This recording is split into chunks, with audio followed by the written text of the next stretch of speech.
Yes, I'm King Genius, mfalme wa dawa. Bana, sisi ni watoto wa kimaskini na tumetokea katika hali ngumu na mazingira magumu. Kwa hiyo basi nikaona sio mbaya, kwa upendo wangu na moyo wangu, sio kwamba nina kitu kikubwa sana, lakini programu yangu itaanza mwezi wa 6. Nitajenga kituo cha watoto yatima, ambacho kituo hicho kitakuwa watoto yatima na watoto wanaoishi katika mazingira magumu.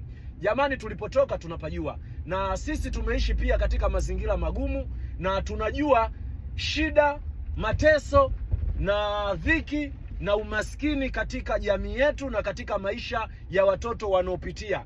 Kwa hiyo programu yangu, kwa fedha zangu hizi ndogo nilizonazo, mpango wangu thabiti, maeneo ninayo mengi ya kutosha, na tayari nimeishaweka eneo ambalo ni 2.5 eka kwa ajili ya kujenga kituo au vituo vya watoto yatima na wanaoishi katika mazingira magumu.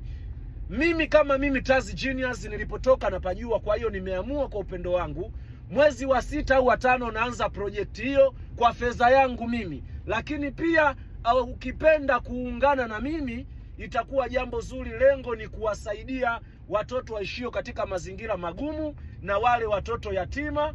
Mwenyezi Mungu atatubariki, atakubariki. Tunaishi mara moja. Hii ni sadaka yangu kwa moyo wangu, kusogeza jamii na watu wasiojiweza na watu wenye uhitaji. Wapo watu katika dunia au nchi wana uhitaji. Naomba ili jambo Mwenyezi Mungu ajalie. Lakini eneo ninalo nimelitenga, sadaka yangu ni kujenga kituo vya watoto yatima na watoto waishio katika mazingira magumu. Nikisema nimesema. I'm King Genius. Hii ni sadaka yangu, nitafanya kwa upendo wangu. Asante.